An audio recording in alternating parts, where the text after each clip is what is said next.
Good evening, everybody. Hope we are all doing well.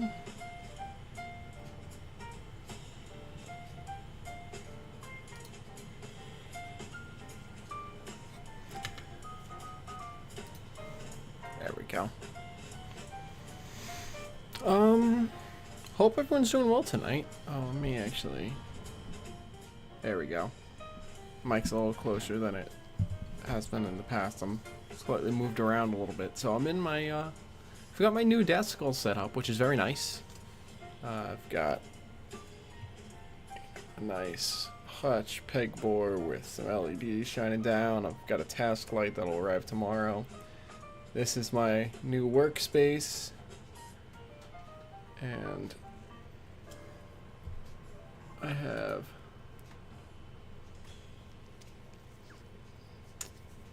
my computer space, although it's a little bit of a mess right now, here. Which makes it a lot nicer, because that means I have this whole space over here just to work on models. Hey Kyle, good evening. There we go.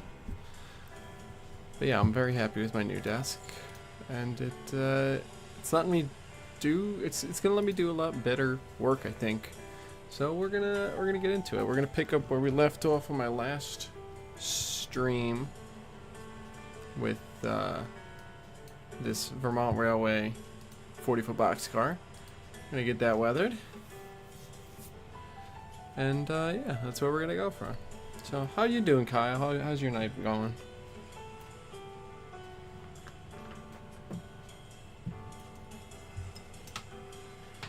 Yeah, it's very nice.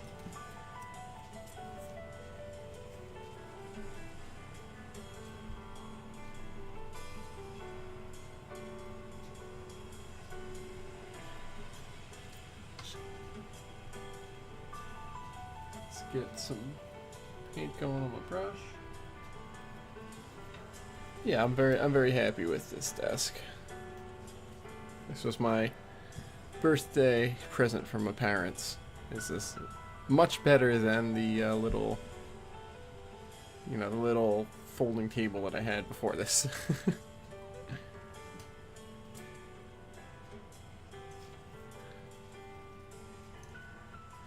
Ah, glad to hear. Glad to hear.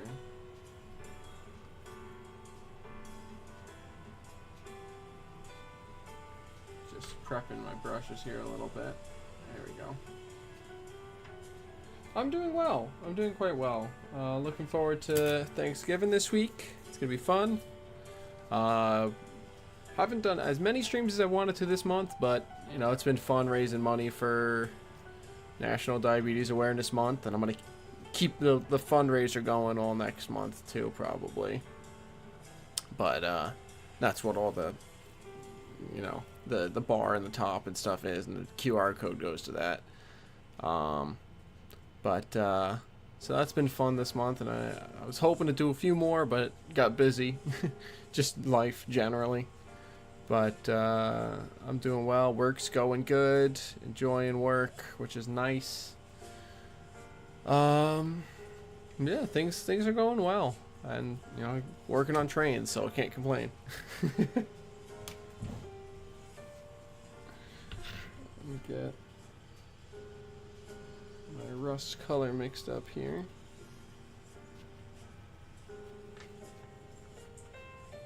A touch more orange.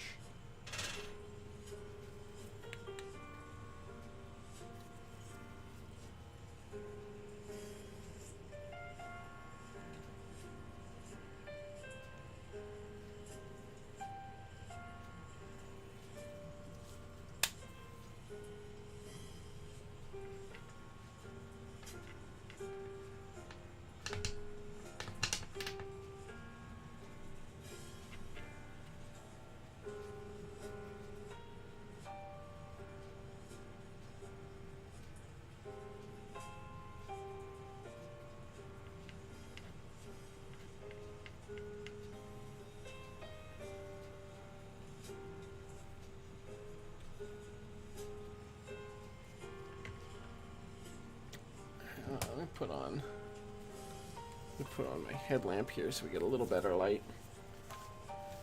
Like I said, I'm getting a task lamp, task light. That's going to be coming. It was supposed to come today, but it got delayed, so it'll be tomorrow, and that'll help me light this space a little better. The lights that are up here, the LED strip, it's nice even light over the whole area, but it doesn't give me task light, which is what I really need. So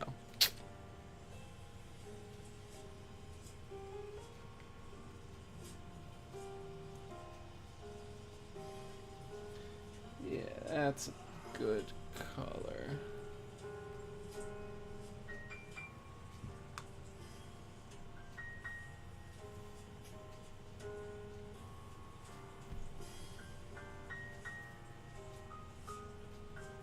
Yep.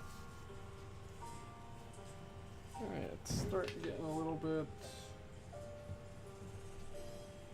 more rust going.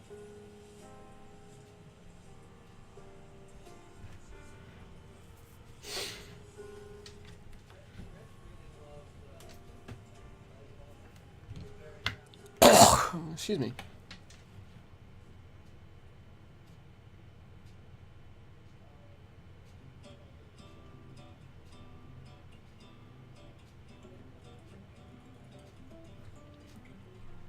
There we go. Oops.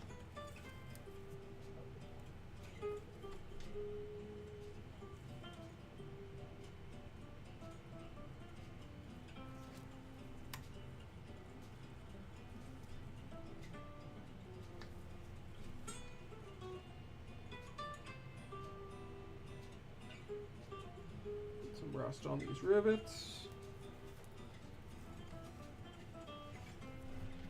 Rivet lines here.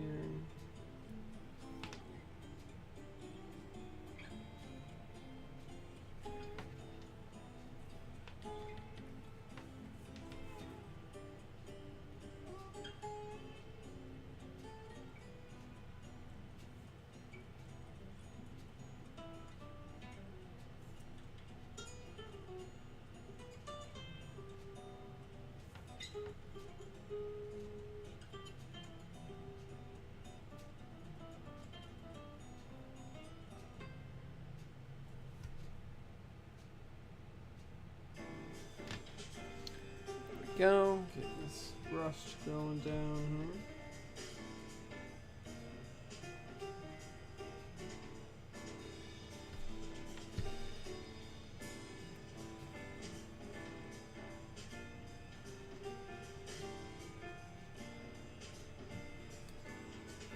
There we go. I think that side is pretty good on the light rust, honestly. There's not much more to do on this side, so let's move around. We'll do the end. Look at my reference photos here on the ends.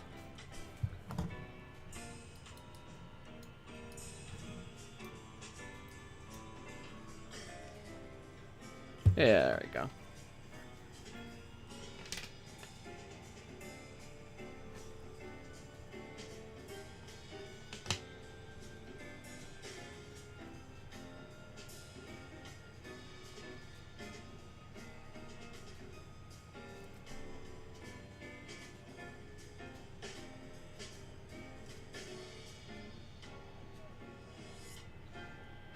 Some rust on the top of these bars here.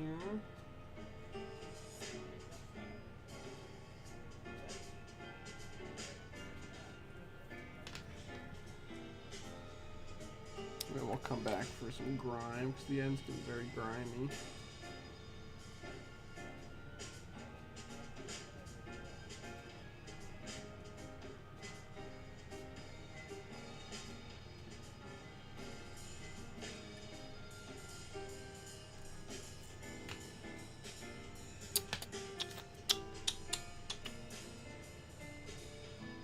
Just working my way down the side of the car here.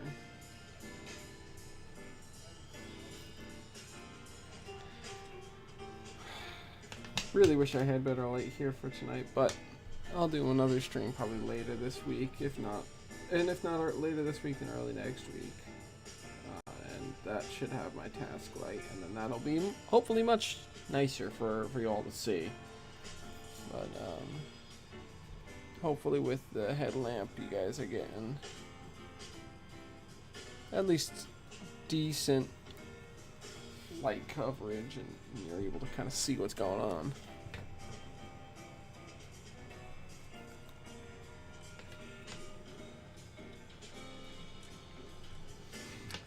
But yeah, so this month, I briefly touched on it earlier, but this month has been Diabetes Awareness Month and National Model Railroad Month, which is a fun confluence for me as a type 1 diabetic and model railroader. So I figured I'd take the opportunity and try and raise some money with this community. So that's what my bar over there is for. It's in coordination with Breakthrough T1D, which they provided all the graphics and stuff that's on the stream, the heart on the bar, and then on my be back soon screen and my starting soon screen and stuff like that. All the graphics and information on there, they provided that. But they're a group that funds research into diabetes treatment options and improvements in research, and then also they fund diabetes awareness campaigns. So good place for your money to go if you're have some spare money. But it's been fun kind of being part of this movement that personally impacts me.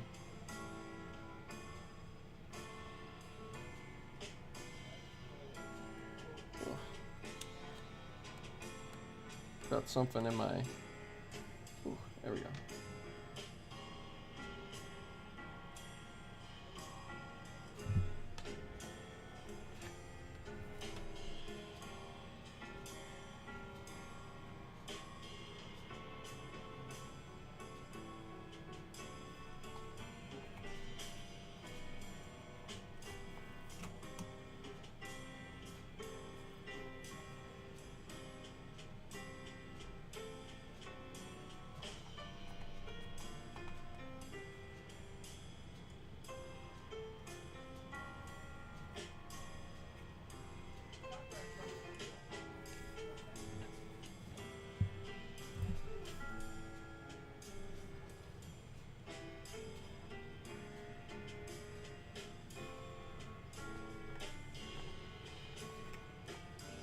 That's pretty good. I'm happy with that rust amount on the, what's it called there?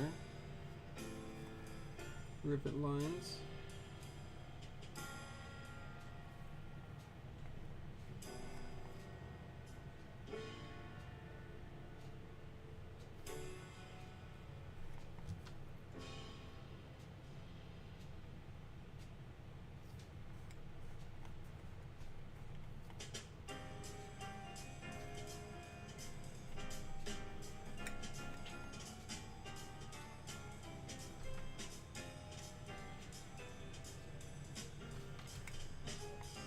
Go.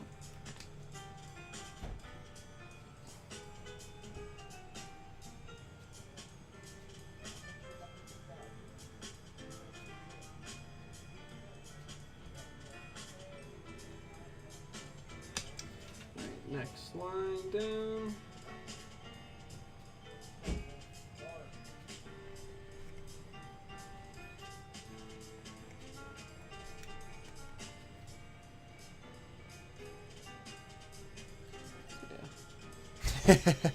How you doing, Brandon?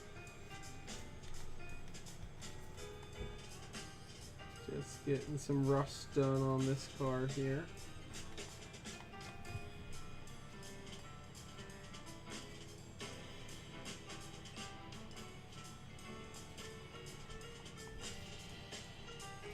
And yeah, we're trying to keep the jazz nice and smooth. That's what I like. It's the kind of stuff that I like when I'm working on my trains. It's a nice jazz.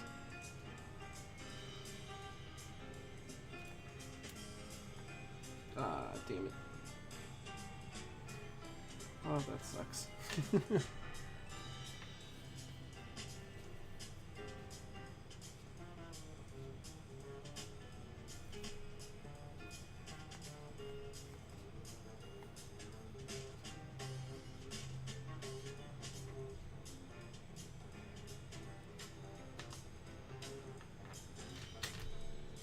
Ooh, that sounds delicious.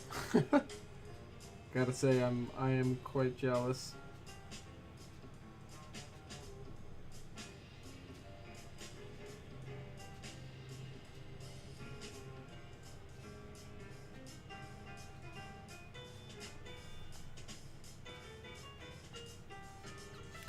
Yeah, that sounds very funny. Very tasty.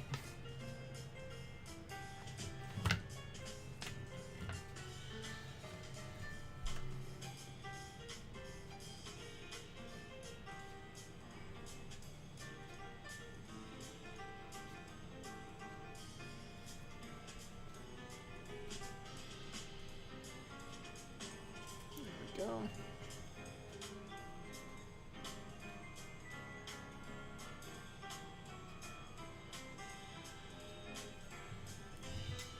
Alright, grab another brush to hold this down. Ooh.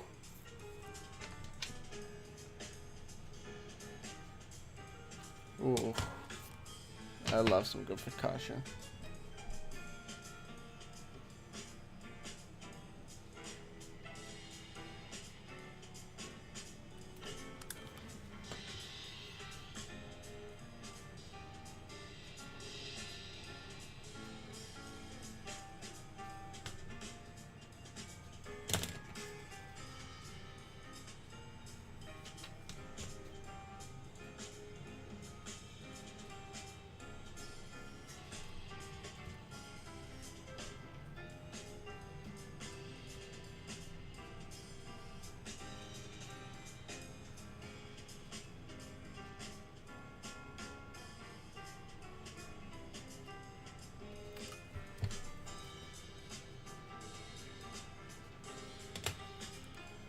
Go.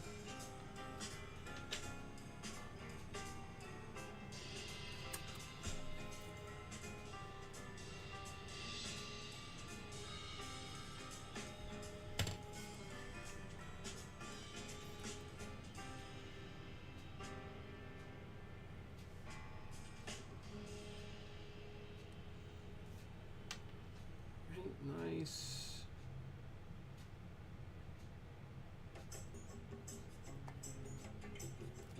Okay, that's train backstory. Like on this one in particular, I don't know. It's a Vermont Railway 40-foot boxcar. I've got two pictures of two of them up on the screen here. You know, 40-foot boxcars were big. Yeah, you know, they were the main boxcars that were built up until, I don't know, the probably the late 50s, early 60s. Hey, thanks, Mystic. Appreciate it. But yeah, 50-footers were the main boxcars on the railroad probably through the late 50s, early 60s. By that point, they started to get displaced by 50-foot boxcars because they were able to carry more stuff.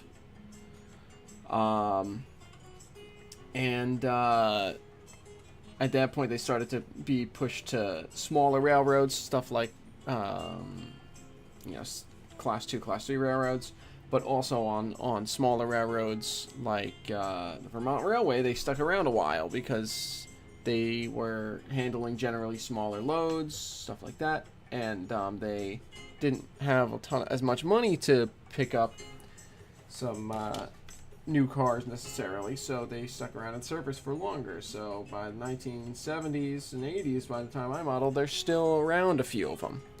So that's kind of I guess the general backstory behind this car. So I hope that satisfies your curiosities, Brandon. But that's kind of kind of what we got to work with here. And let me get this end done, and then we'll move on to the roof.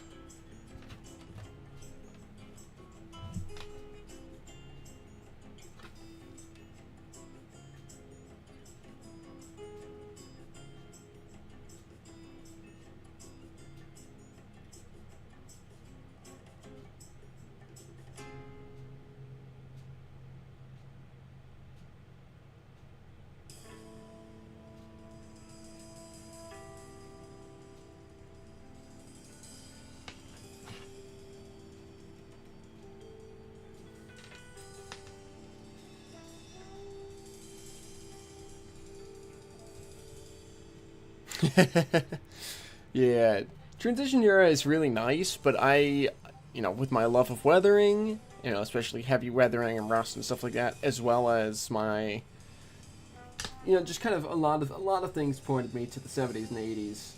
End of Gen 2, early beginning of Gen 3 locomotives, stuff like that. Conrail coming around, which is what my dad grew up watching. It's what I heard. Transition era, Brandon, is roughly the late 1930s through the early, or really through the mid 1950s. And that's the transition in there is referring to the transition between steam locomotives and diesel locomotives. So, mid to late 40s through 50s and into the early 60s. It was a big time of change on the railroads. You went from steam locomotives pulling 30, 40-foot cars to diesel locomotives pulling 50, 60-foot cars, carrying tractor trailers and stuff like that. So, big changes in the railroad. And it's a very popular era for a lot of people to model, because there's there's a lot of nostalgia for it, and it's generally it's a very interesting era to model. There's a lot of change happening, so there's a lot of interesting things you can have.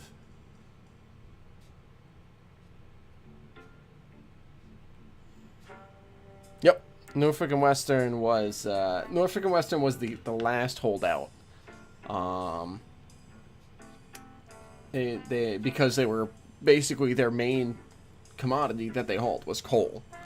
They carried coal out of the southeast coal mines in Virginia, West Virginia, Maryland, that whole area down there, the coal belt, and they brought it to the ports for export a lot, as well as up north. But a lot of it, especially as you kept getting towards the end of the steam era, went to ports because the Interstate Commerce Commission didn't have regulations for international shipping. When you're selling a product internationally, the Interstate Commerce Commission doesn't have authority over that.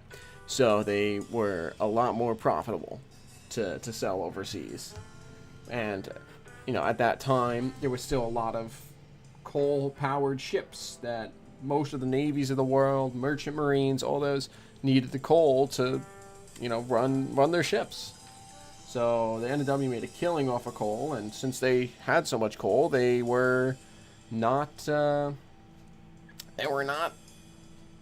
really having a real need to switch away from steam. First one to fully dieselize. I know this. I can't remember it, but I know it. It was... Why can't I remember? I know the answer to this question, John, and it's not coming to my brain right now. It was...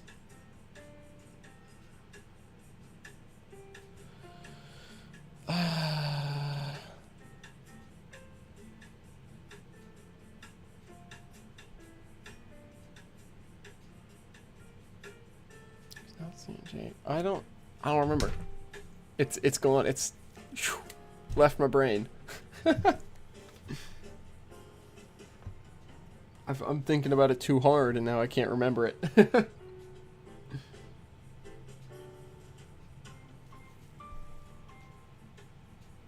It's gonna frustrate me that I can't remember that. actually. It's alright, thanks, John. Interesting. Oh, yeah, I guess that does make sense, yeah. The brain train did not make it to the station, no.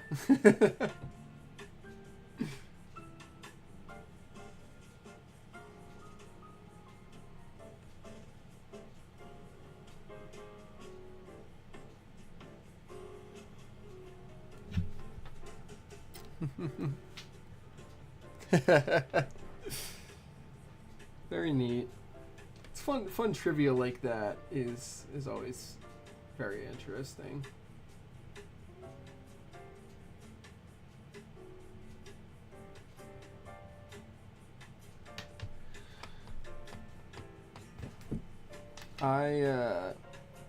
You know, my big love outside of my fictional railroad is the New Haven, and I just always find them interesting because they ordered they were one of the first customers to order the or order early diesel switchers, so I think that's neat. Uh-oh. That is a problem for our Rainbow Cookies, Brandon. that does make having no red does make making the rainbow a little difficult. I mean, it's neat trivia, especially if that's your interest, for sure. But yeah, I really badly want to model. I think it'll probably be my first scratch build job. Will be the prototype Alco H600, which went to the New Haven after its demo run. It was Alco 600, which became New Haven 0900. That sounds like a good solution, Brandon. But yeah, so the HH600 I think is going to be my first full scratch build job, if I can find a frame that'll work for me. And that'll work towards my NMRA Master Model Railroad or AP program stuff. It's either going to be that, or it's going to be the New Haven's DEY2, Diesel Electric Yard Locomotive 2, which was a GE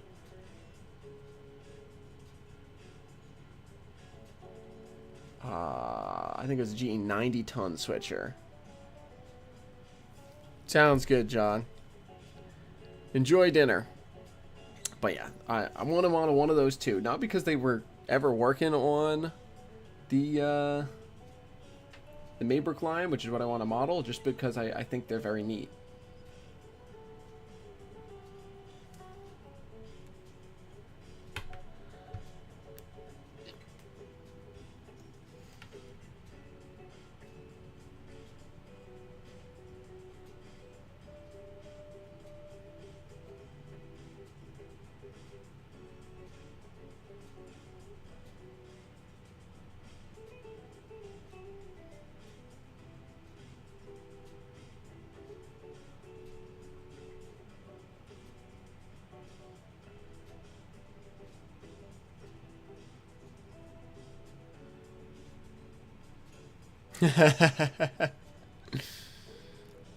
So then in that case, yeah, it wouldn't be the chassis. It would be either the C&O, the B&O, or the Western Maryland would be the owners of the steam.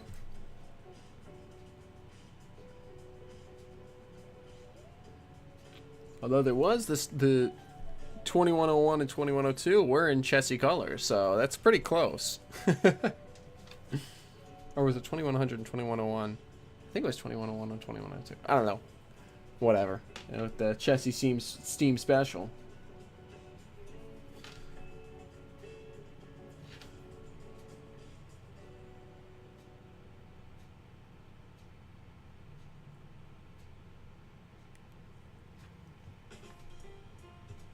I don't know. I don't know much about steam, to be honest. I know a bit about New Haven, New York Central steam. I've learned a little bit about Pennsy steam from running on a Pennsy layout in the steam era, but I don't know much about steam, Kyle. So I don't know that one.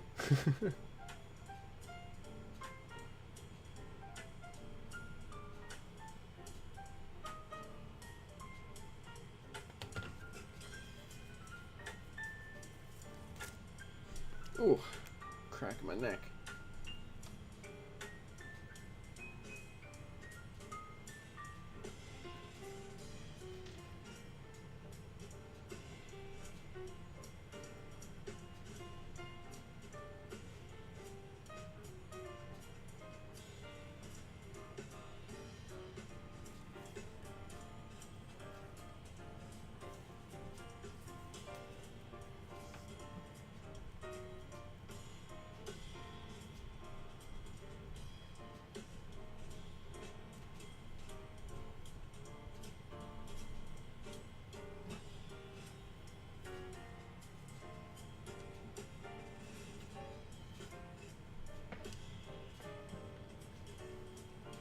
So what's the answer, Kyle? What is who got the last Lima 484?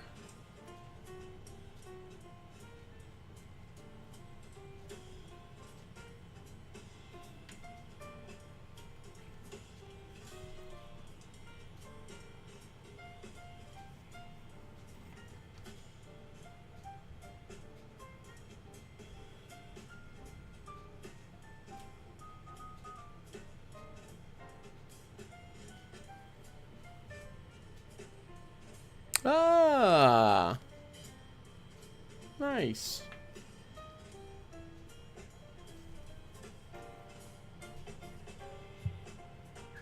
So that would be, what's a CNO, right? 614 was CNO. Am I having a brain fart? Yeah, CNO. Okay. Built in 48. Nice. Yeah, it's good to see more steam locomotives, you know, working their way back to life. You know, being a New Yorker, the big one I'm super excited about is 3001. Having a big New York Central steam locomotive at all is a miracle, but having one running is going to be, or hopefully running. Having one running would be incredible to see. So I would very much like to see that. But in general, it's good to see some steam coming back to life. More steam is always neat. It's just a problem of where a lot of it's going to run.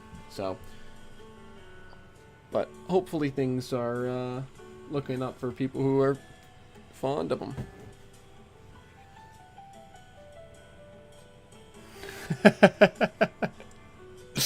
Thank you, Chef McChefface. I don't know who that could possibly be. But thanks for the 20 towards the campaign. Really appreciate that.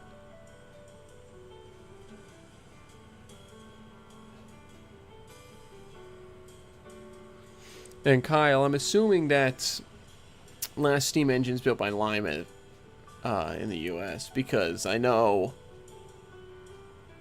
N&W was still building steam into the early 50s. So my assumption is that's for Lima, but that's really neat.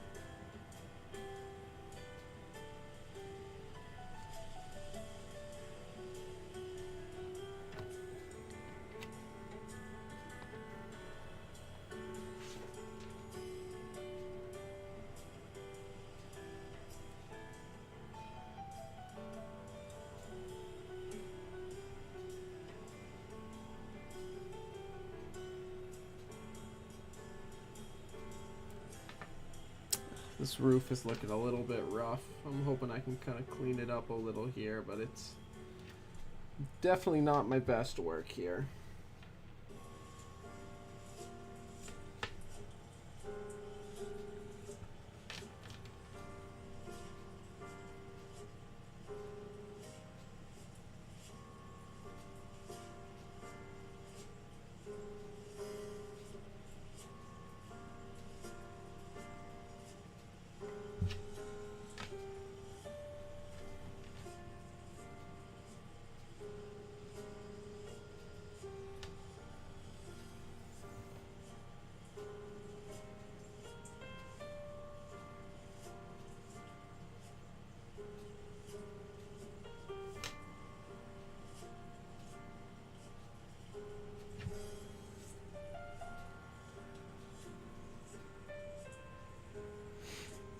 Nice. Yeah, it totally makes sense. The only reason I know about N&W building them so late is because I've ridden behind 611, and I know on her builder's plate is 1950, so and she was not the last of the J class, so I assume they're built even deeper into the early 50s there, but that's the only reason I know why they were built, is because I've seen the builder's plate with my own eyes. B&O is such a neat railroad. I mean, it's for, not only is it the first railroad in the U.S., they got one of the first diesels in the U.S., and there's just so much interesting trivia about the B&O. Such a neat railroad. Not to mention their paint schemes, beautiful on their the streamliners and their cab units and their the royal blue and the silver. So nice.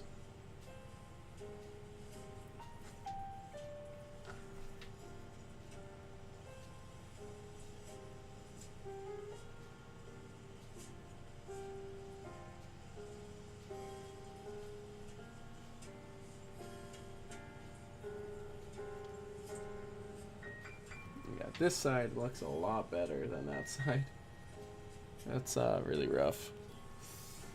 I think I'm going to try and clean some of that up with some water here.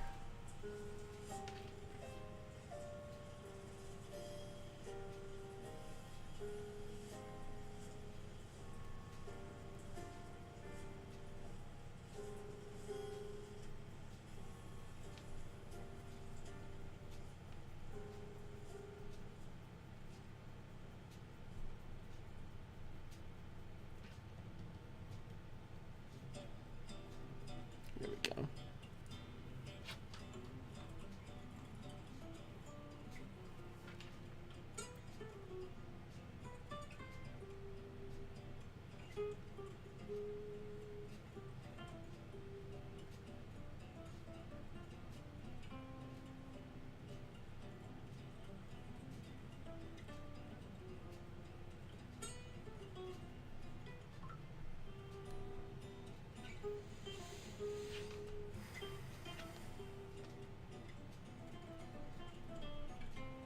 There we go. Much nicer already. Just that little bit of cleanup work really made it a lot better. And it looks exceptionally red in this camera. That is absurd.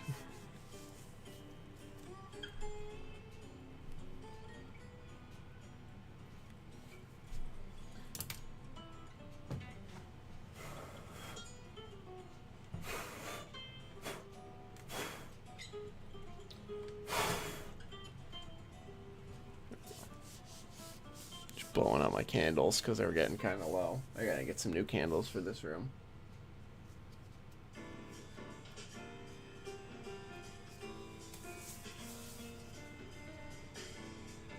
Alright. Let that sit for a minute here. Let that dry out. The other car that I've got here that I was gonna do some work on is one that I started work on off stream.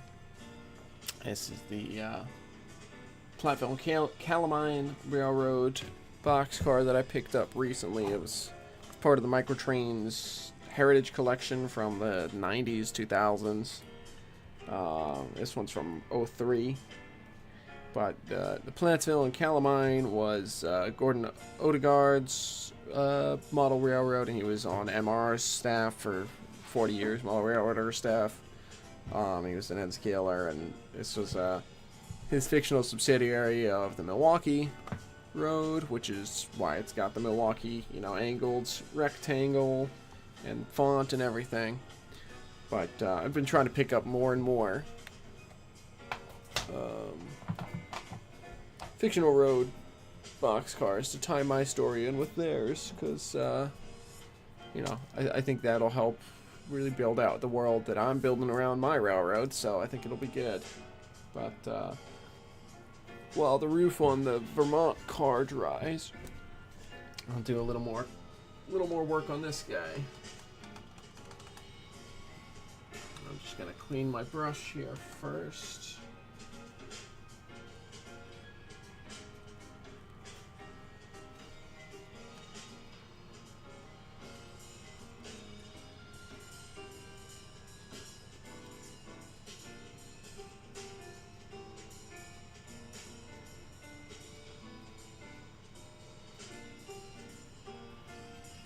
There we go.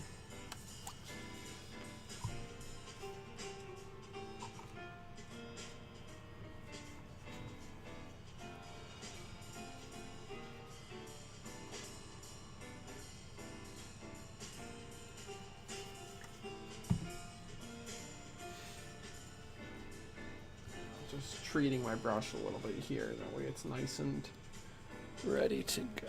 There we go. All right.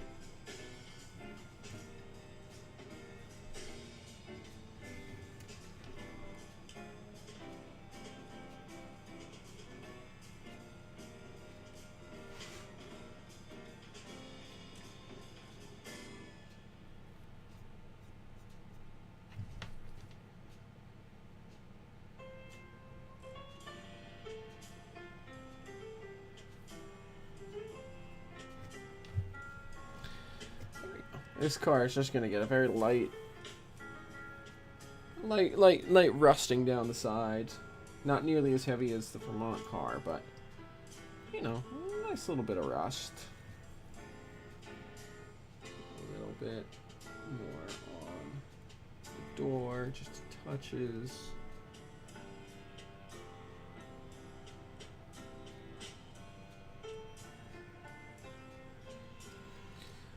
Side is already mostly done.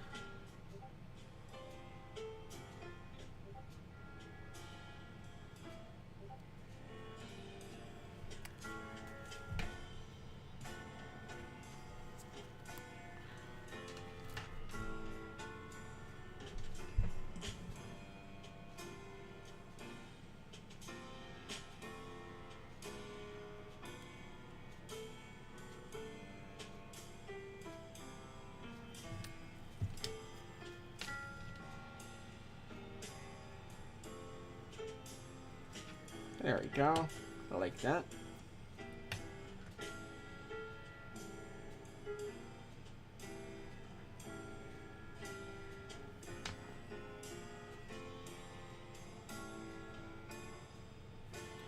Get some rust down at the bottom of the car from where crud gets picked up.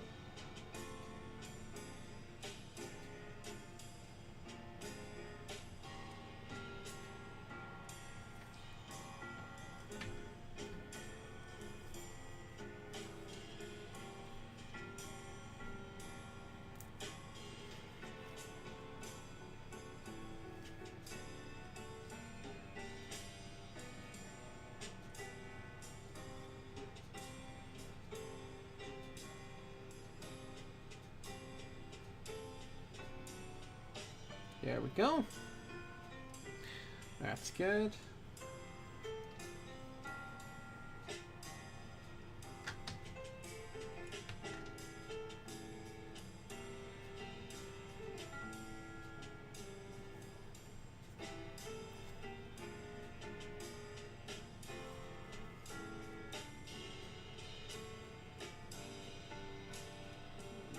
Rust down here. Switch to this side. Get the ends both done here.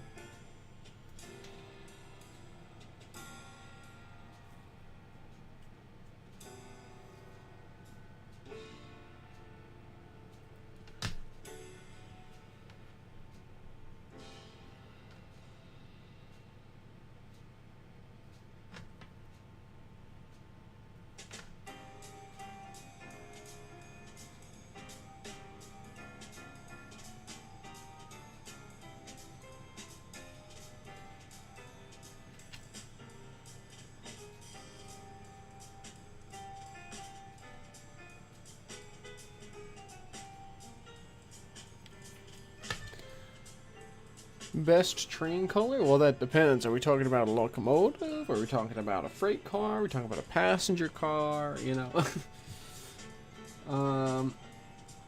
if you're asking what my favorite, what my favorite paint scheme on an engine is, it's hard, really hard, but I think I gotta say the New Haven's schemes on their Alco PAs and FAs before McGinnis, just very, very handsome. It's very similar to this one. I've got a DL109 up here.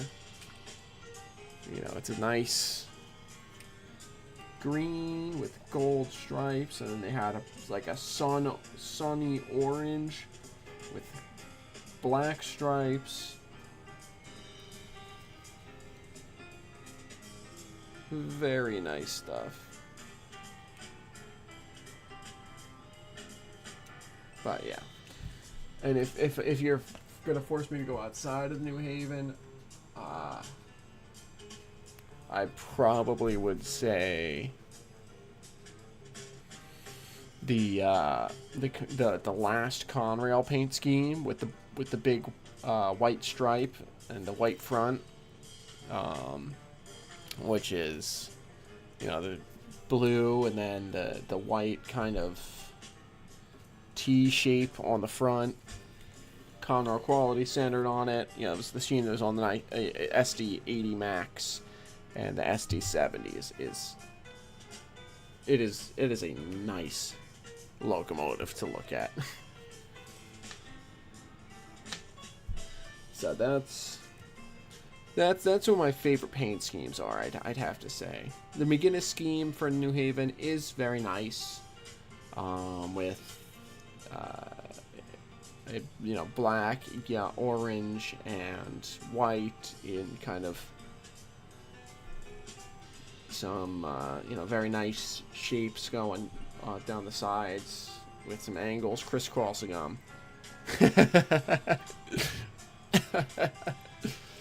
I don't know. We'll see. Maybe I'll have to do a train tier list with some of my favorite locomotives, and yeah, I could do some of my favorite locomotives, some of my favorite train sets, stuff like that. But we'll see. We'll see. I might have to get on that.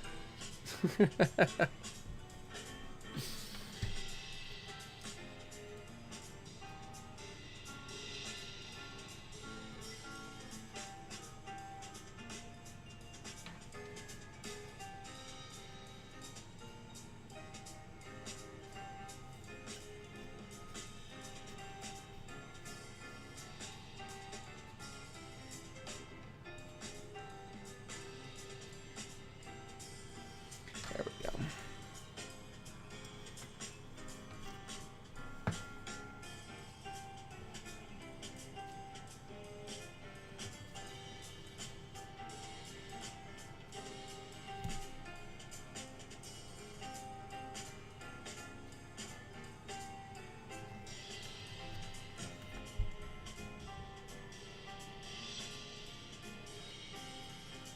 Get some light rust streaks down this side.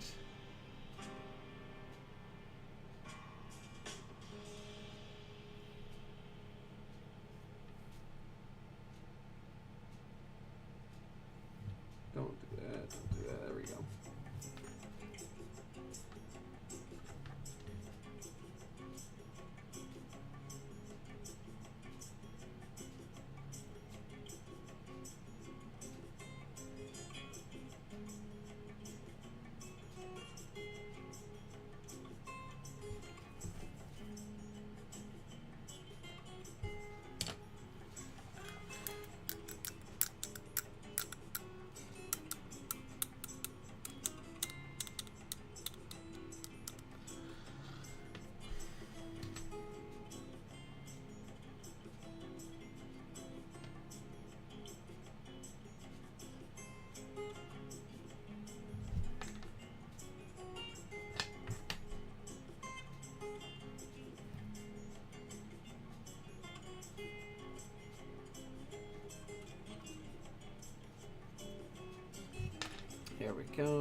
go. Do I have my water in here? Oh man, I don't have my drinking water in here. Alright. I'm gonna run and grab my water. I'll be back in 30 seconds. Let me, yeah, I will return very shortly.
I'm back.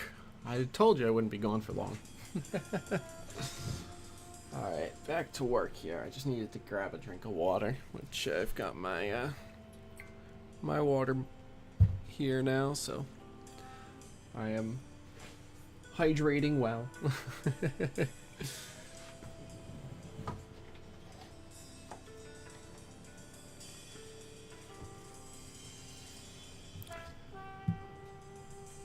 Oh boy, what do you call a train that can't stop sneezing, Brandon?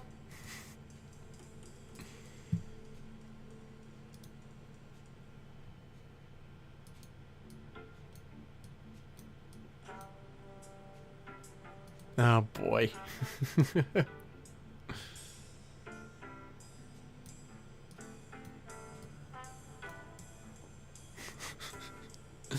You're ridiculous, Brandon. That is a pretty good one, though.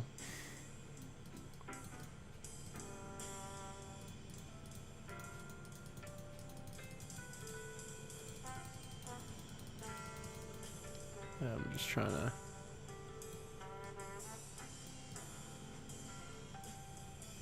fiddle with some camera settings here too.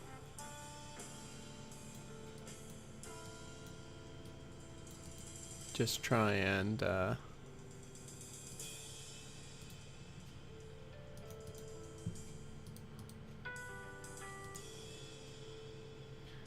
and make it a little better. Nope, still not great. Let me do a little more fiddling. This is a new webcam that I just got. That way I can have a nice webcam in two places when I'm doing my live streams on my when I'm doing live streams on my layout. Oh. Oh, Brandon. What am I gonna do with you? Alright, is that any better? I can't tell. It will be better, I swear, when I get my task light, because then I'll be able to control it a little nicer. Actually, I think what I can do, I think I can actually warm the light a little bit.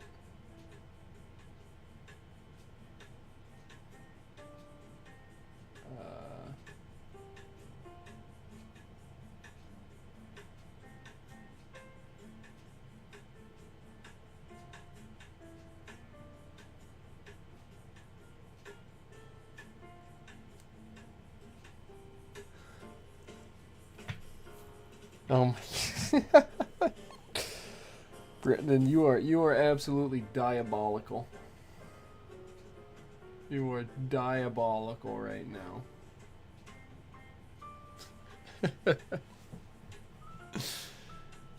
There we go. That should be a little bit better, I think.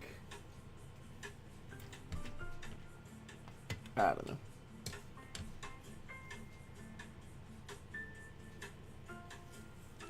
I think that's a little better.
There we go.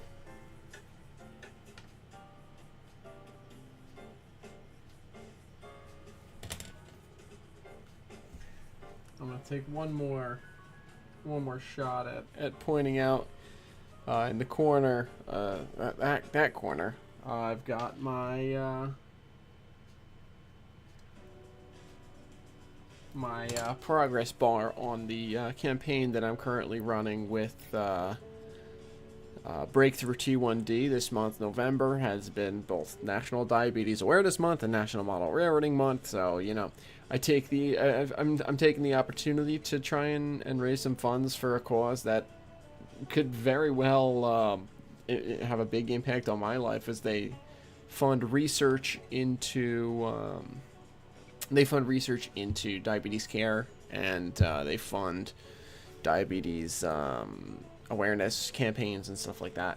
So if you've got, you know, a spare $5, $10 this month, whatever, or next month, because I'm gonna keep going with this campaign all through next month as well, just for fun. But you can go to the QR code there, or I've got links in the description, and those will bring you to my campaign or to the campaign at large.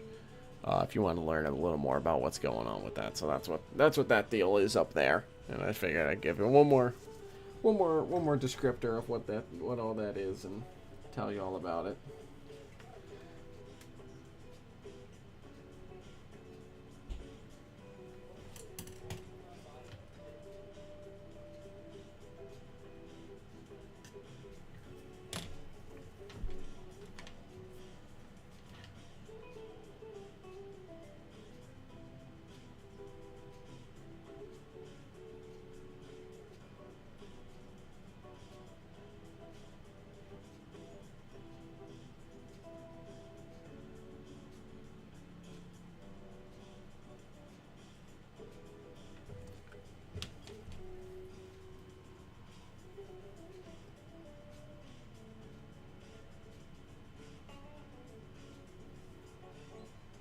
There we go.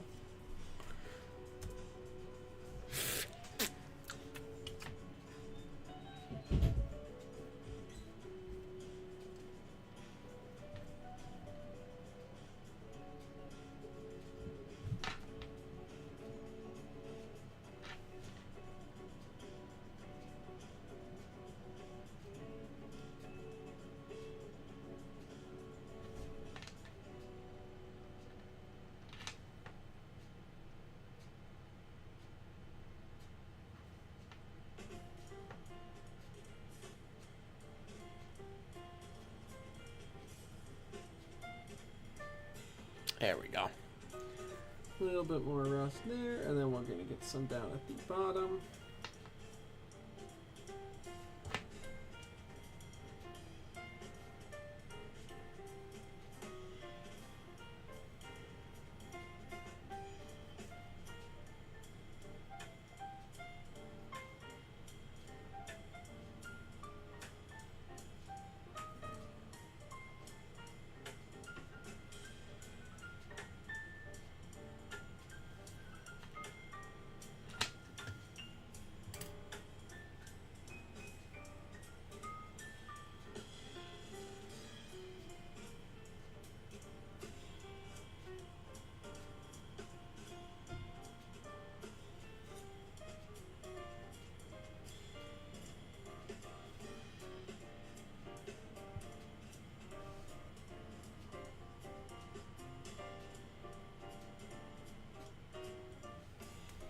Got a little bit of door scraping on the side there.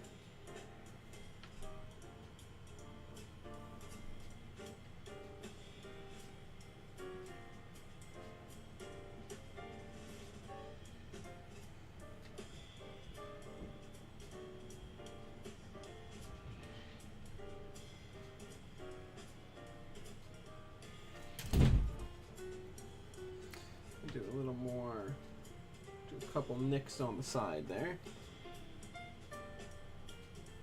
There we go.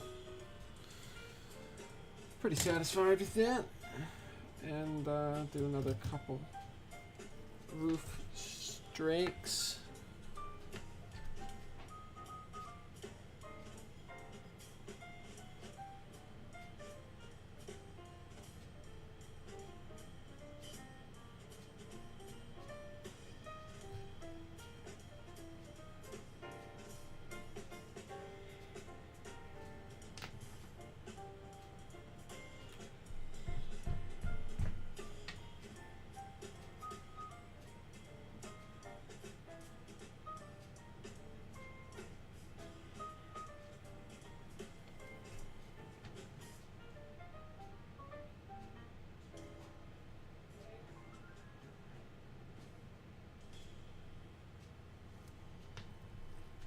Go a little bit there.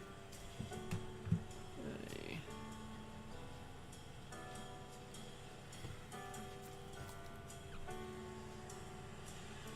Oh.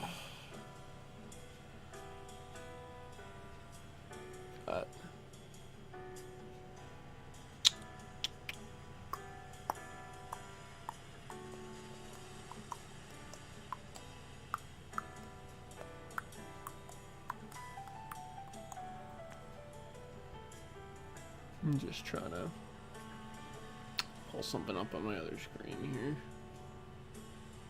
There we go. Okay.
There we go. Excuse me. I'm happy with that.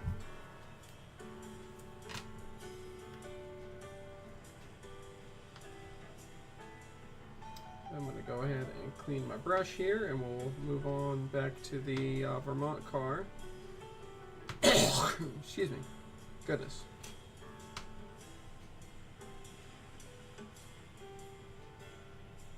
Here we go.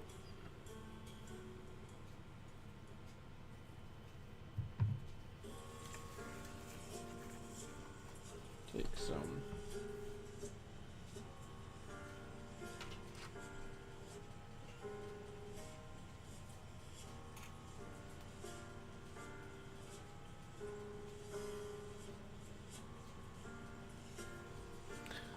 Just a touch of thinner.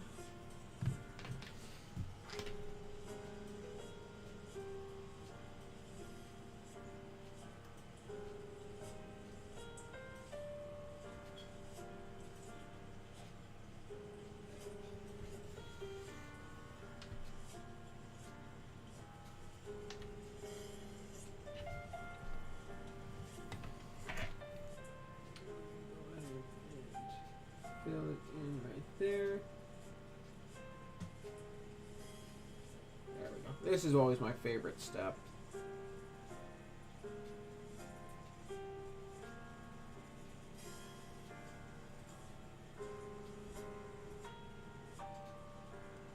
Because this step always. Well, did I ever send you the pictures of me as Bob Ross for Halloween this year? If I didn't, then I should. Because you're not far off there. And you can thank Teresa for that one. It was a good costume idea.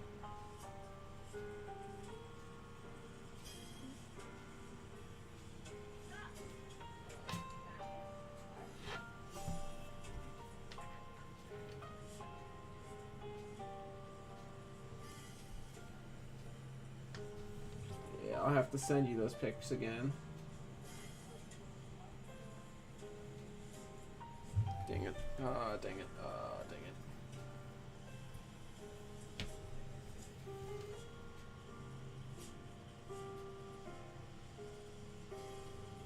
it. Yeah, fix that problem.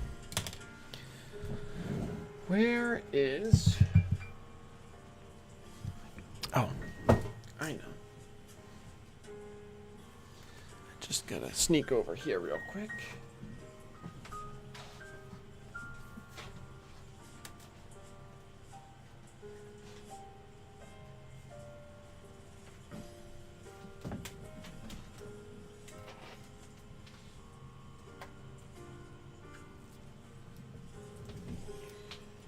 Oh, there we go.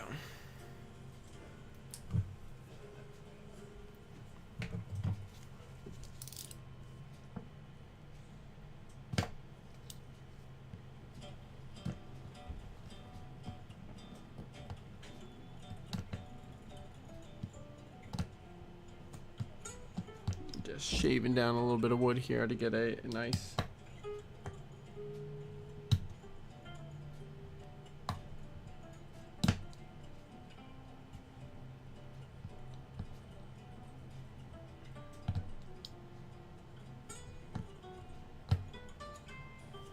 There we go. Now I'm going to use this little bit of wood to have a very fine point. Get it.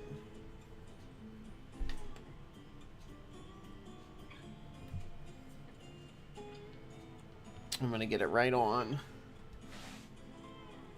This here. It's very...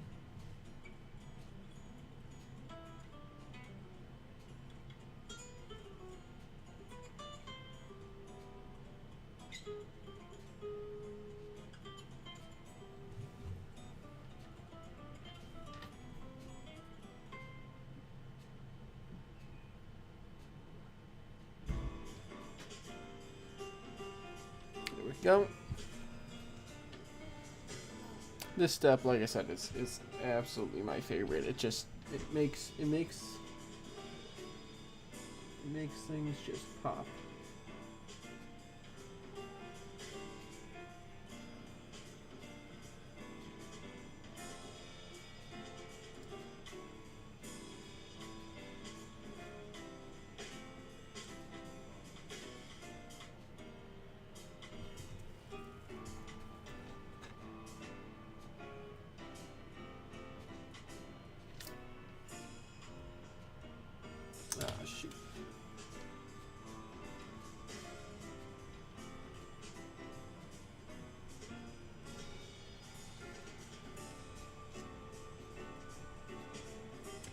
that should fix that. It's alright. Just cover it up with a little bit of powder and then that'll be fine.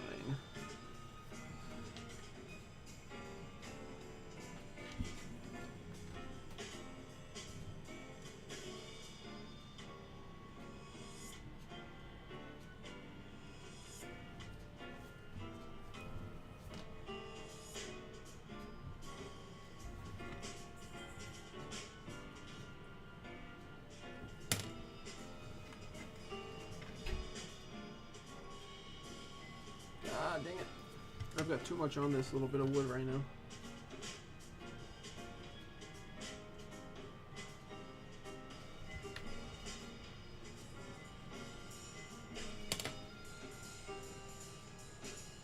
There we go.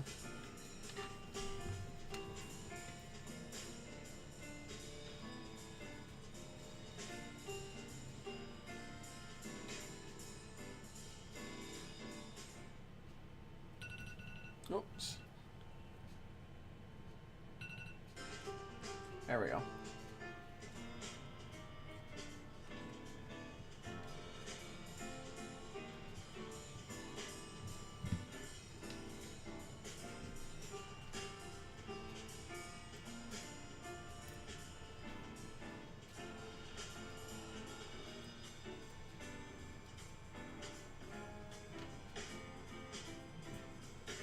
That should be better.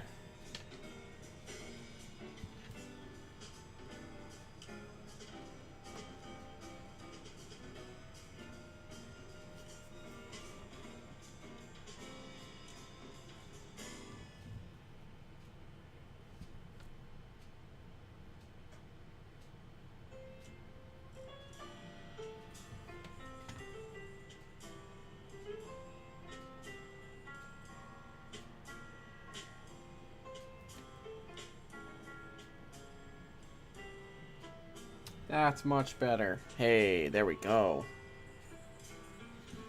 Now we're getting the kind of technique that I was looking for.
Okay, back to work here. My mom just popped into the room, so sorry for the quick mute there. It's all good though.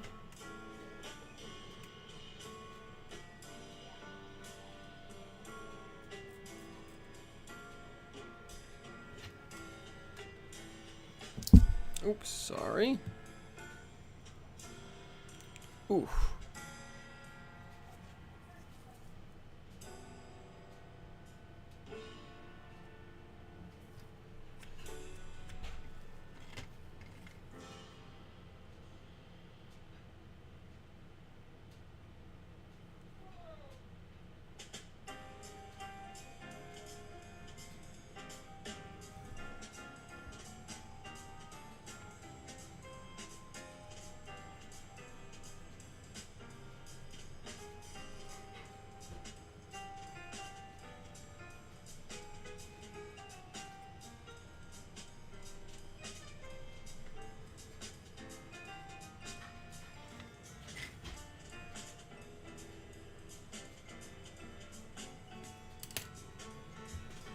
we go.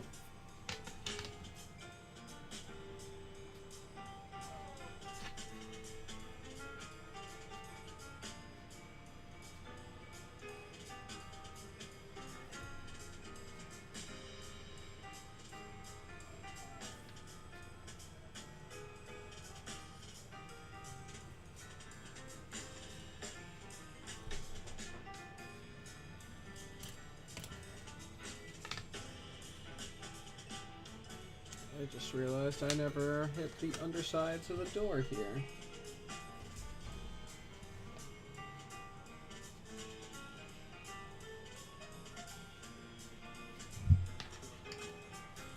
So let me fix this up here.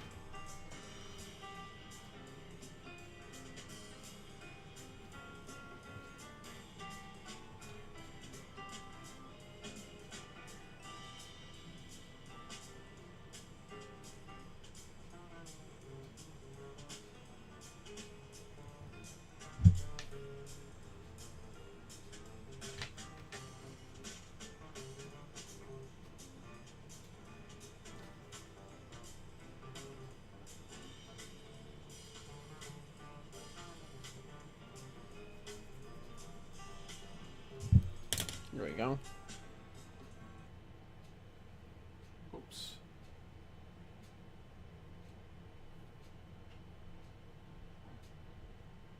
Oh, pardon me. I need 1 minute here.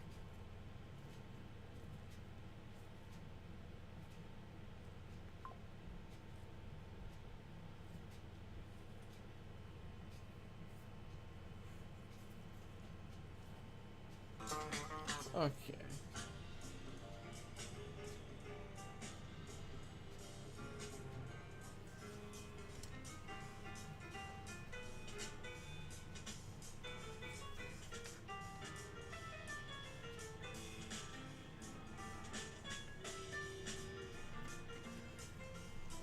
There we go.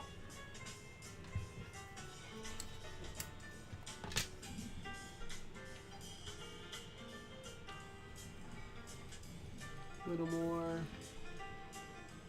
here.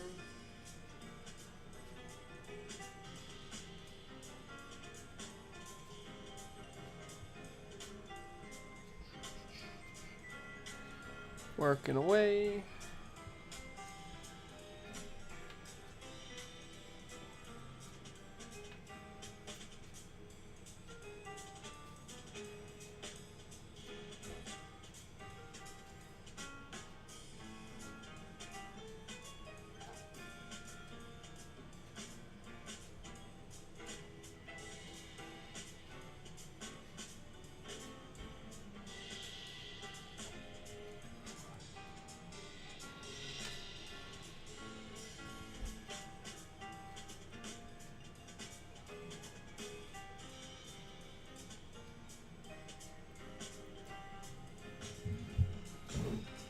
There we go.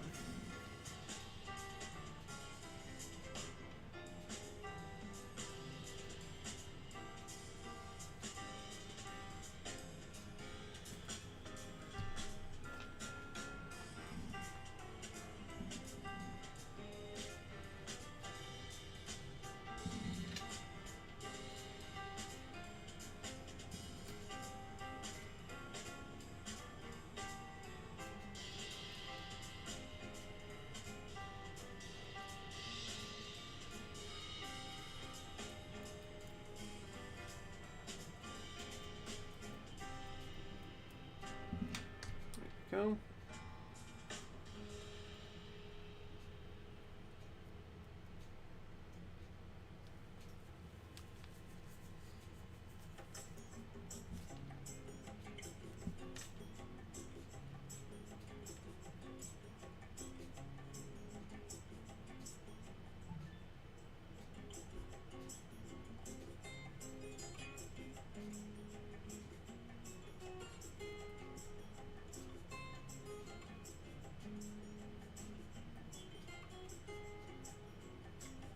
There we go. Now that is looking good.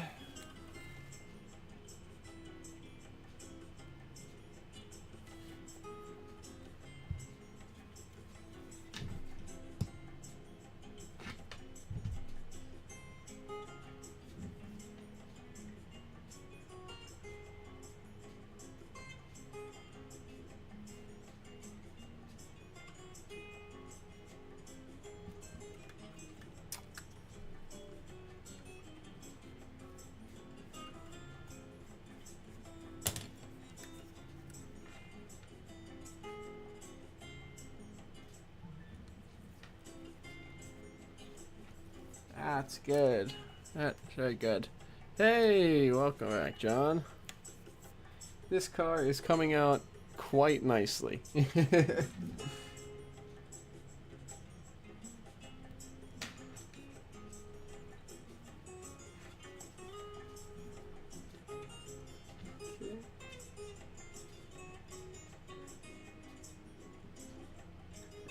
Where did my... There it is.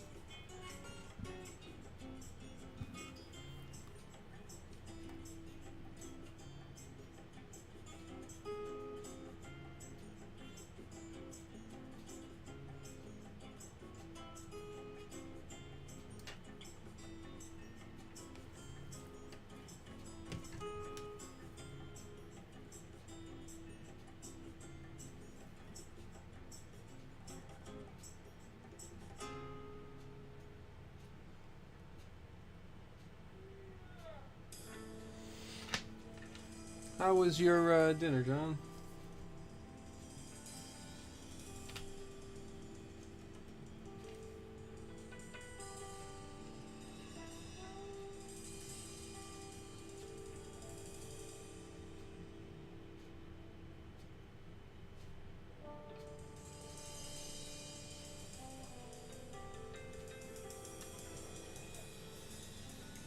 Yeah, they're nice. The green is a nice color, and I like it because it weathers very well.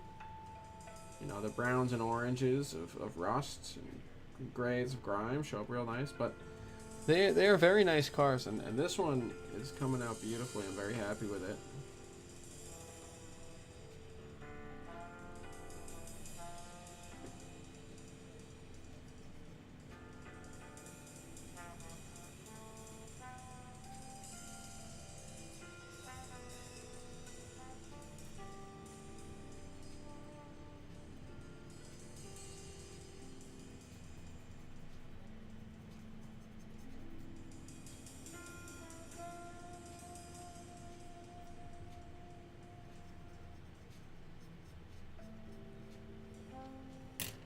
I think that's pretty good. Ooh, that sounds good. I personally am not a big fan of the bacon, but that sounds like a good meal. That is very nice.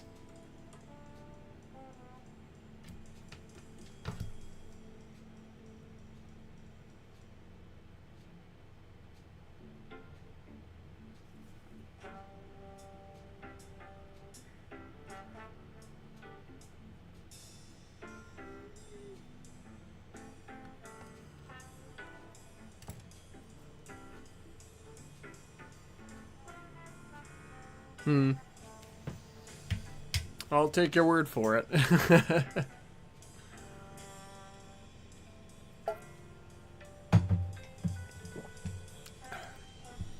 But yeah, that sounds like a good meal. Eating well. Eating well.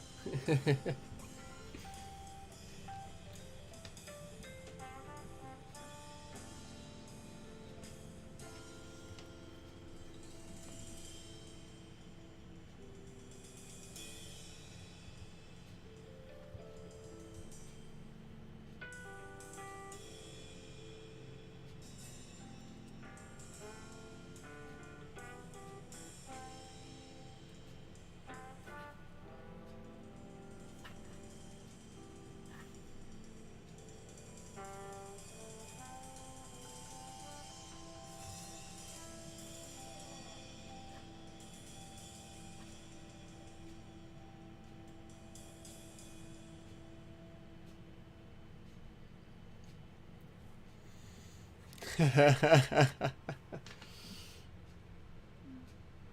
I don't know. Something about the texture of bacon. I'm a big texture eater.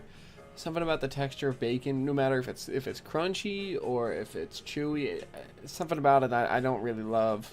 So I don't tend to have bacon, but I know everyone else around me loves it. So, and that definitely sounds like something that my family would do, is have bacon with their bacon. So.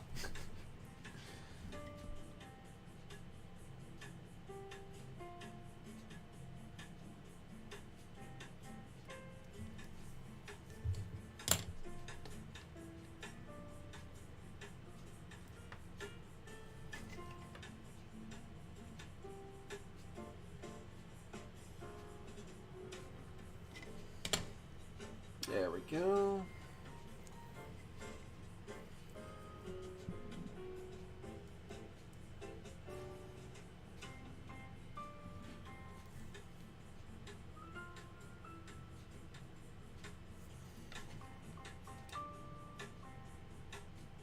Don't. Ah.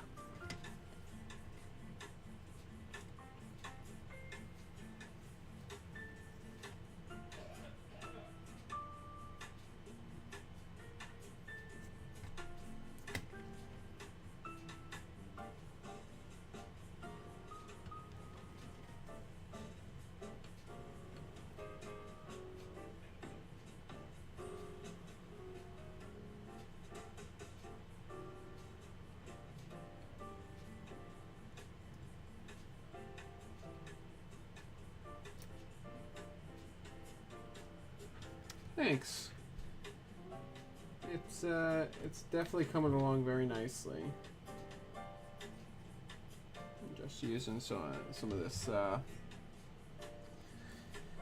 nice burnt umber oil paint to kind of pull and draw along and add a nice dark, add some nice dark color in the you know, on the structural members of the car, and I'll go to the center of a lot of the rust patches and put some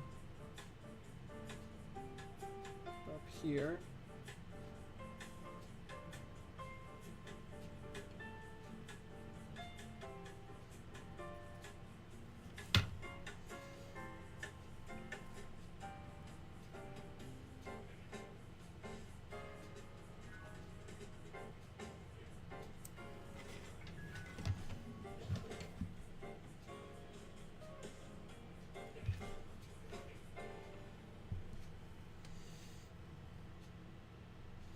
Yeah, I've gotten quite good at these effects. I mean, they're not complex effects. They're actually fairly easy with some practice and a keen eye. But it's acrylic paints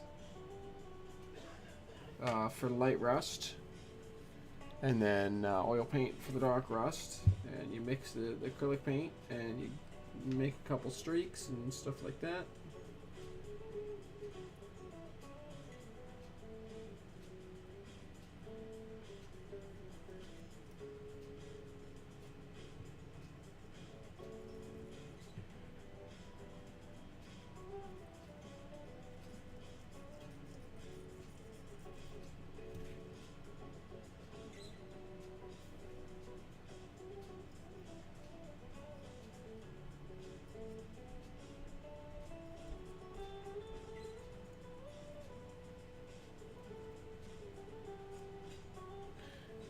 It's you know, I've got a video on the channel here, going through the technique step by step on a New Haven boxcar.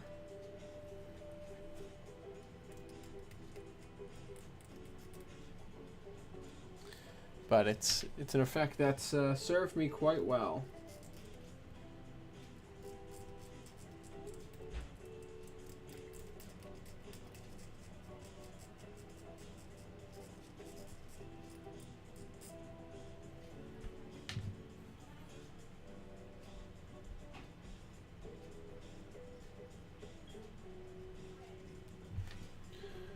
I just gotta make sure I did something real quick.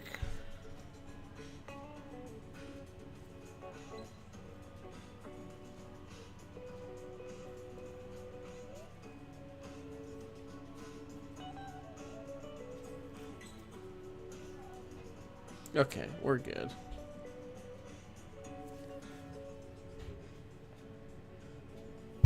Ooh.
good. Happy with that. Happy with that. Alright, that means we move on to the roof.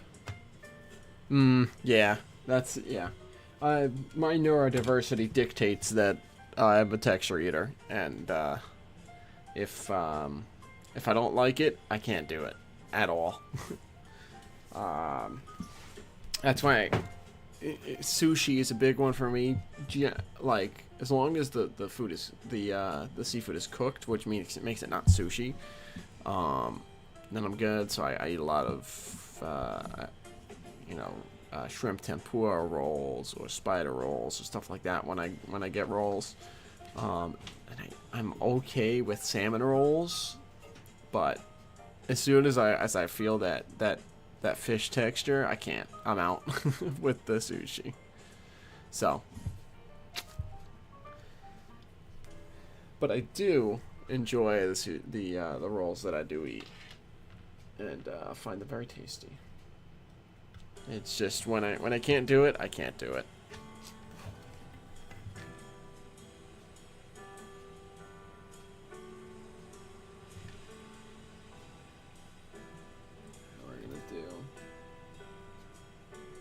Down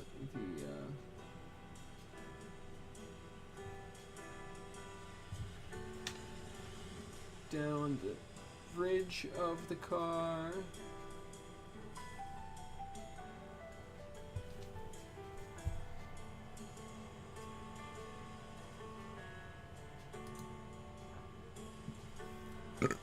Pardon me.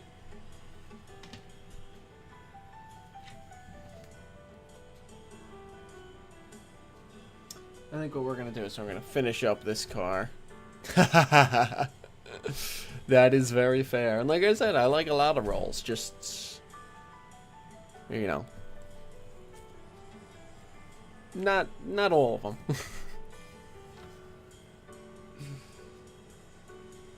Yeah, I think this, damn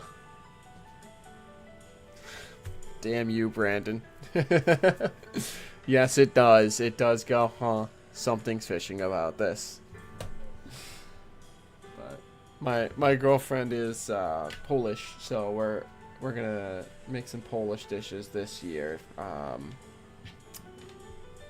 at some point, and I'm excited to try some stuff. Specifically, gloki, which is like a I guess it's like a cabbage roll. So I'm excited to try that and see how that goes. Try our hand at making it. You know, I'm Italian, so I make a lot of Italian food for her. So it's gonna be fun to try something on her side.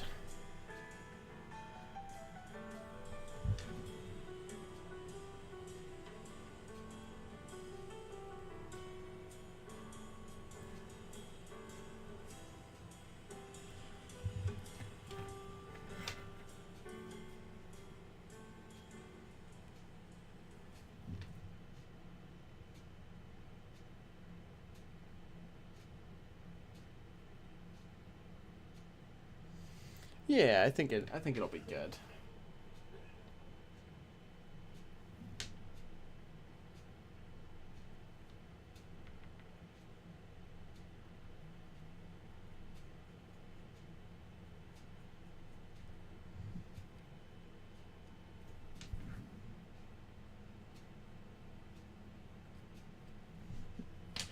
Alright, let's go down these straight lines.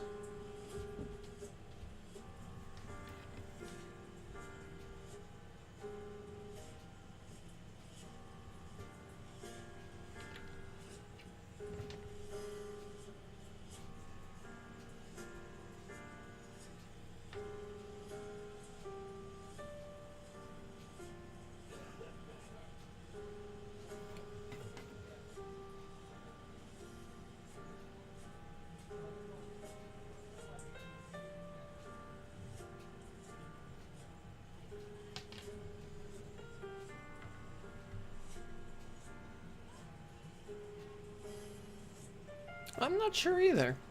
I don't know. Let's see.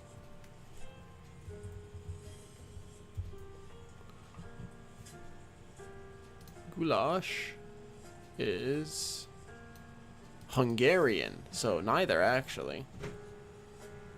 It's Hungarian in origin, but yeah, goulash. I could go for a nice stew right now.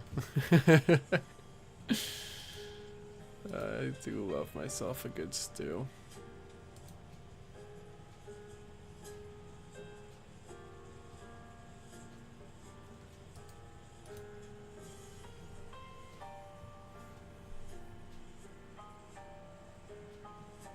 But yeah, I could go for some goulash right now.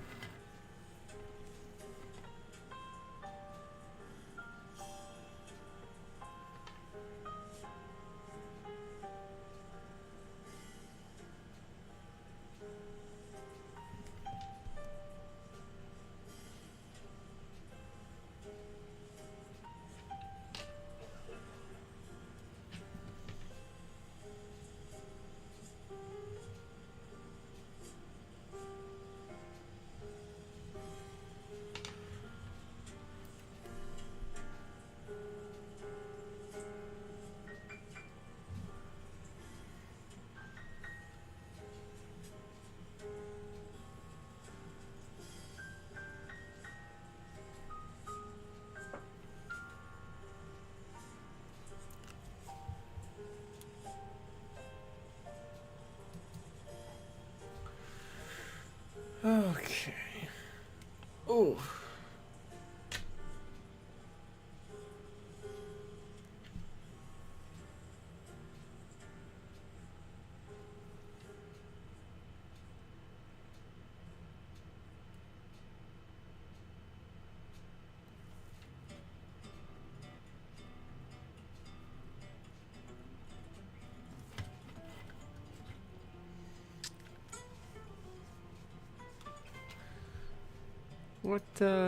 What do they make? Let's see.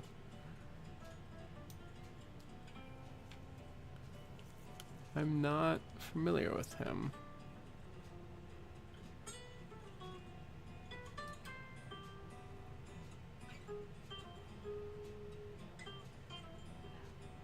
Filmography.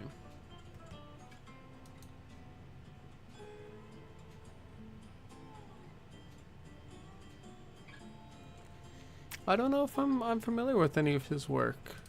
I will have to look into him.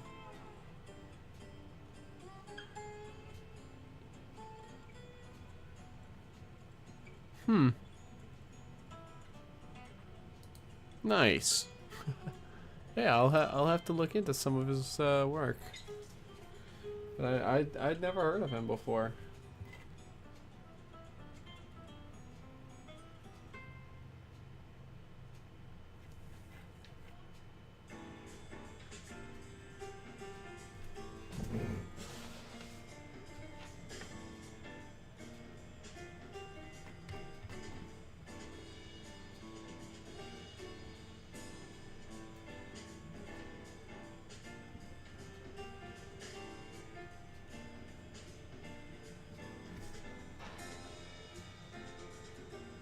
Possible. No, I think you spell. It came up when I copy pasted it, so let me reopen that tab. I think you spelled it right. Oh, the only. Oh no, yeah. There's more Z's and S's in his first name. You spelled the last name right. There's more Z's and S's and stuff in the first name, which does not surprise me for a Polish name. But it was close enough that it came right up when I Googled, and you nailed the last name, so.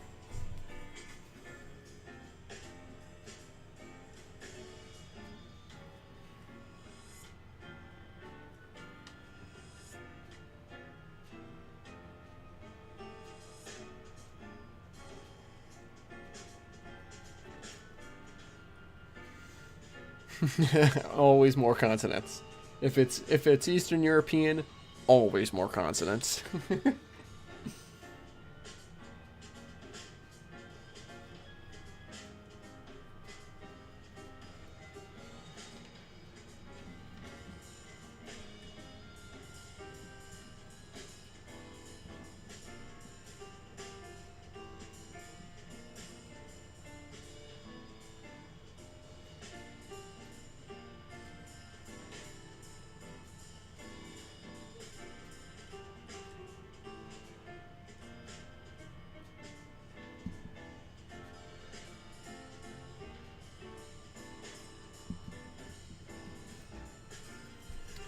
There we go.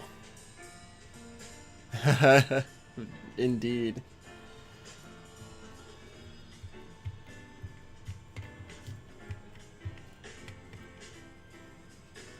There we go. Okay, I am happy with this car here. So I'm gonna go ahead and grab the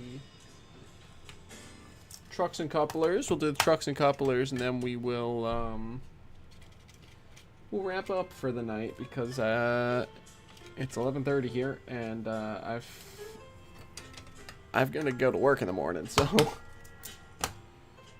we will finish this up and call it a night.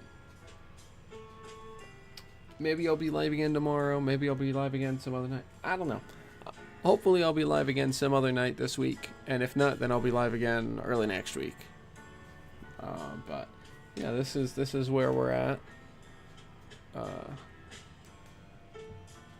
There's the side. Oops. The car's end. The opposite side. Opposite end. And the roof. Very satisfied with how it came out. So we'll hit the trucks, and then we'll hit it with a little bit of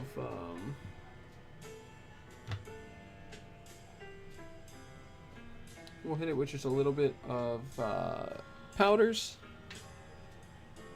to blend everything together, and we'll be done. Thanks, John. Appreciate it.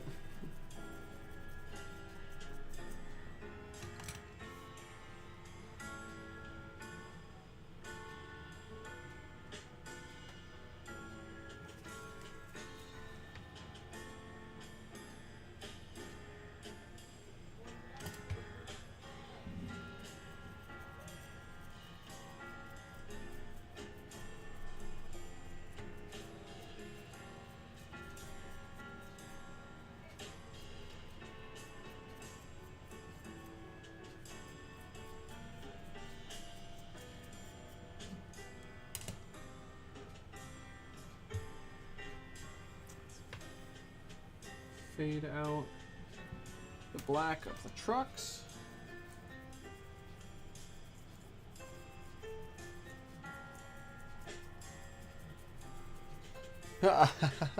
Glad to hear that. I enjoy hearing that, because I mean, big part of why I make videos and why I do streams and stuff like this is so I can share what I do with everyone else out there. And you know, if I can inspire you all, if I can help you all in your journeys and in your part of the hobby, and help you all have a more enjoyable time or do better work, then that's a success in my book. So I'm really glad to hear that.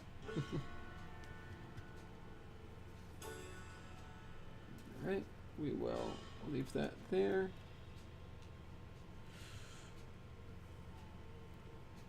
I'm going to leave the wheels there for a moment.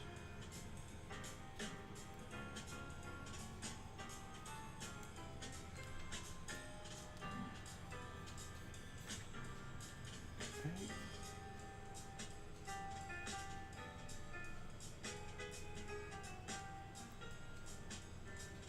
Go. Fade in.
Sounds good. I will. I'll have to check some of that stuff out, John. But thanks for stopping in. Glad you enjoyed the stream. Glad I could be an inspiration to you. And take care of yourself. Have a great night, man. There we go.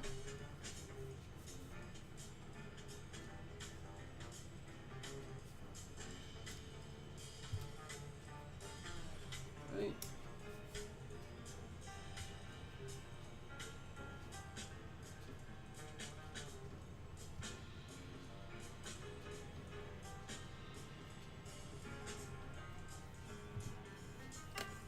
We'll go ahead and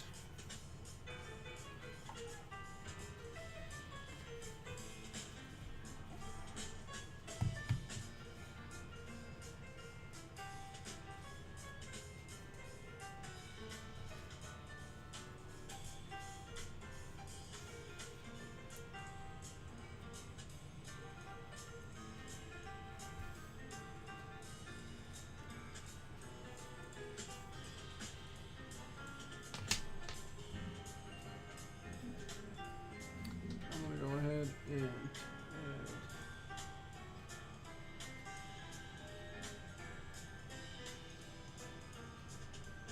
add a touch of rust into the springs.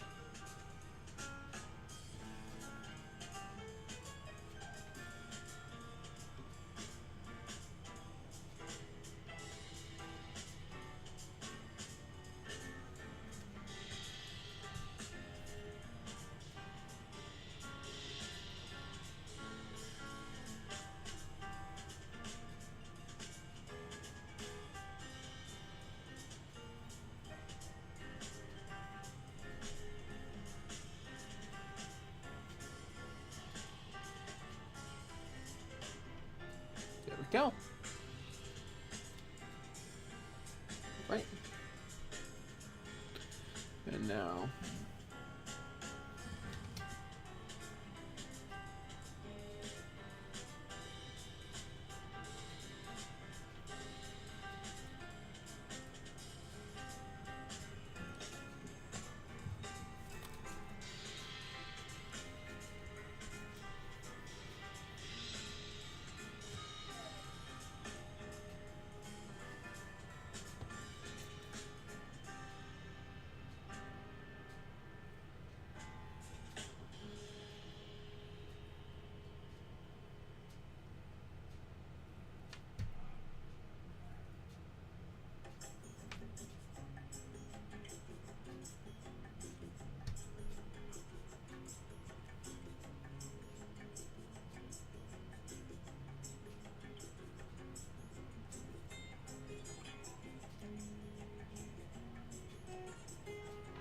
go.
There we go. Flip it around.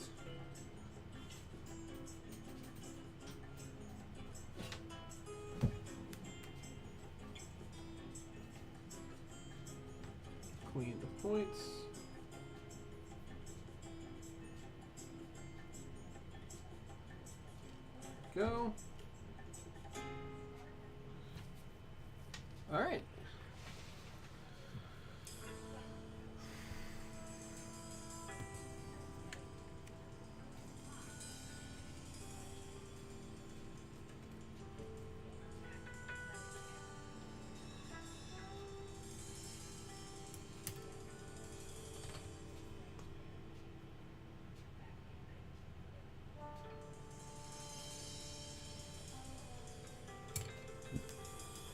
All right, let's wrap up with this job while these wheel sets are drying with a little bit of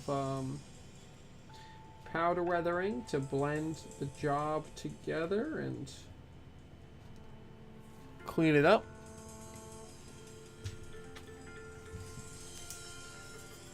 Let's grab this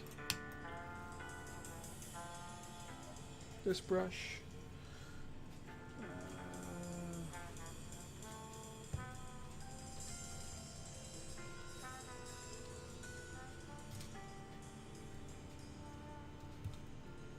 Oh, jeez, that's a lot of freaking rust powder. What happened?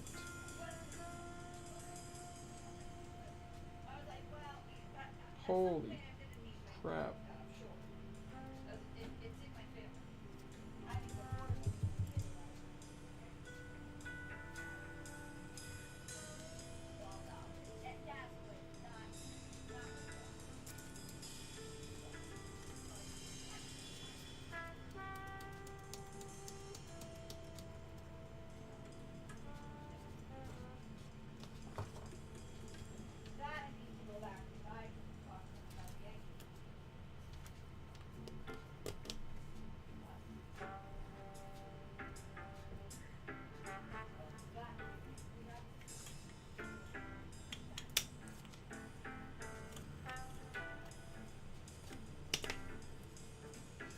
Alright, well, there's that.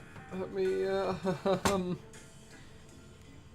this is what I had happen to me as I was trying to just get a little bit of weathering powder on my brush. So, we're gonna...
Go.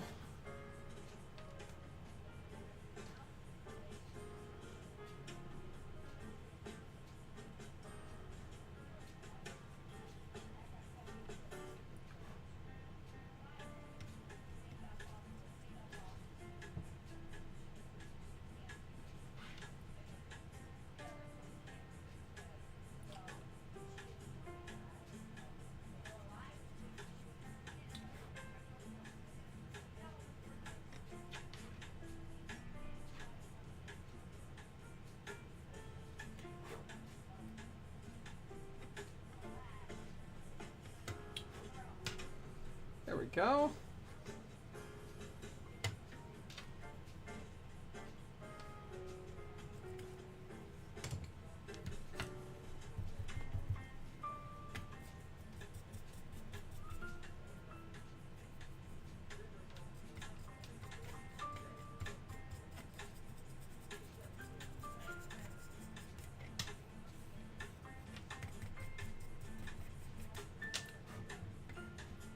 Here we go.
There we go.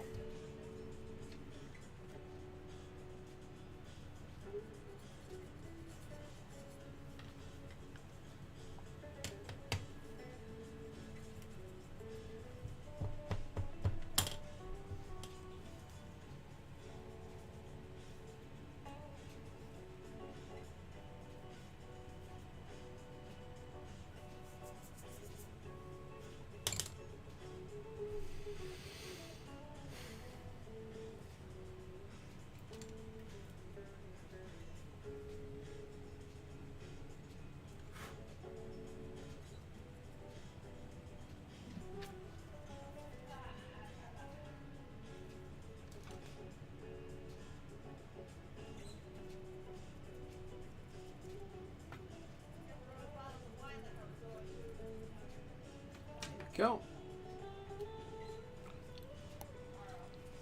And a little more here.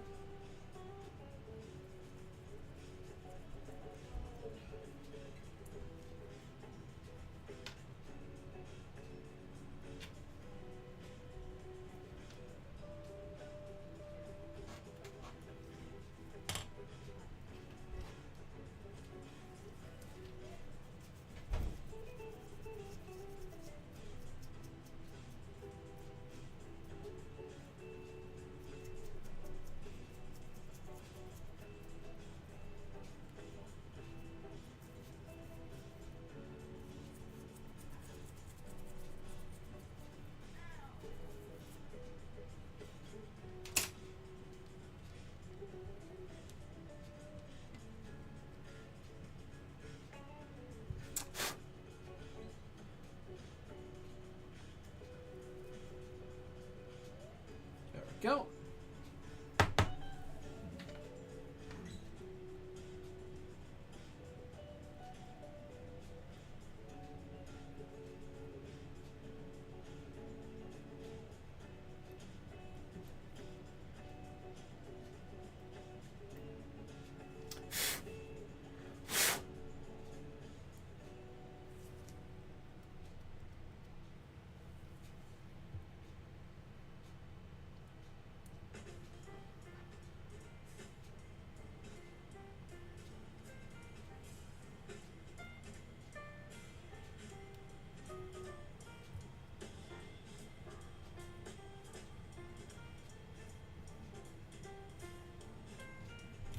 Go.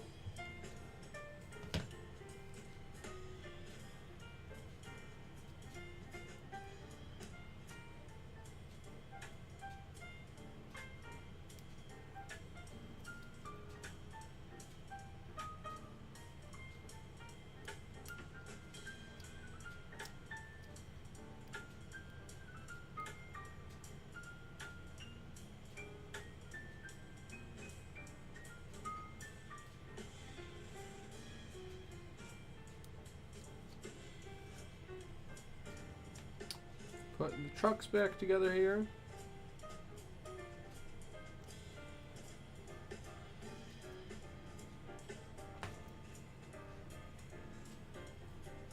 There we go. Trucks have been reassembled. Let's give some rust.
Go. We're gonna paint up the couplers. And then as soon as these couplers are done, we'll reassemble the car.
Okay.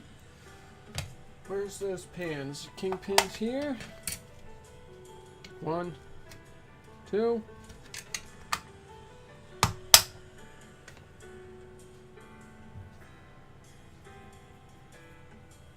I'm just gonna quickly blast.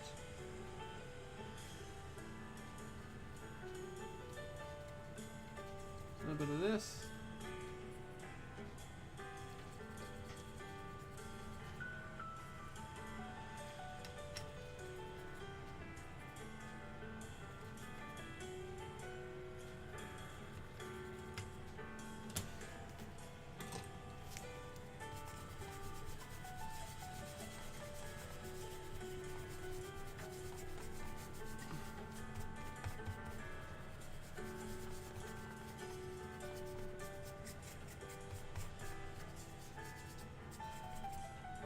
There we go.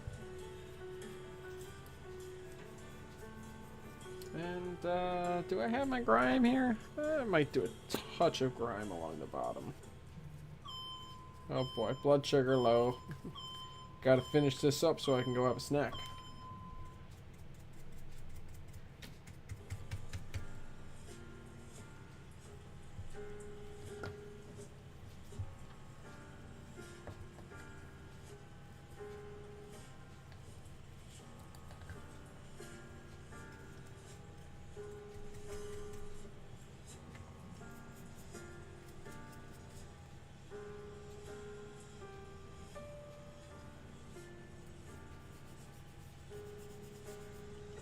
Go.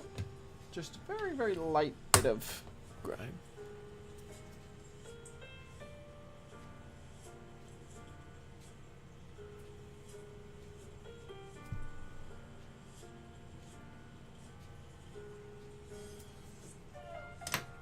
Okay.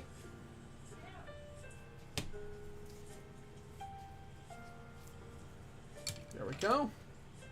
All right, let's slap this back together.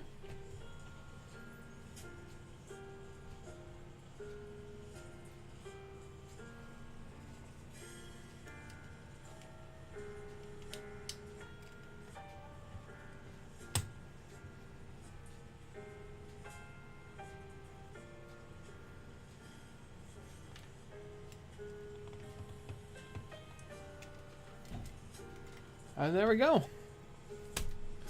This car is complete. It came out slightly heavier than I intended, but very good. Very good.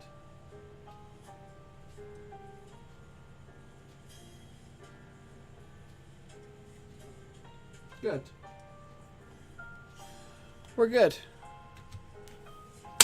So I'm gonna wrap it up there. I'll come back for this guy some other day. Maybe I'll be on stream, maybe it won't. I don't know.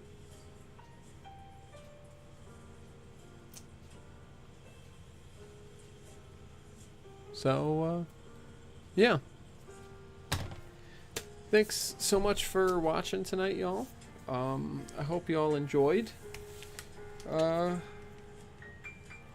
taking me through, taking you through the process of getting this car finished up here. I'm very happy with how it came out. So it was enjoyable for me, but I hope it was enjoyable for you. So with that said and done, we're gonna wrap it up here. Thanks for watching tonight, y'all. Like I said, if you got a few spare bucks and you're willing to put them towards a good cause, the oh, there it is. The QR code over there brings you right to my campaign page for Diabetes Awareness Month. You know, I'd appreciate if you threw some a couple bucks in there. But thanks for watching. Have a good night, Brandon, and have a good night, everyone. See you guys next time.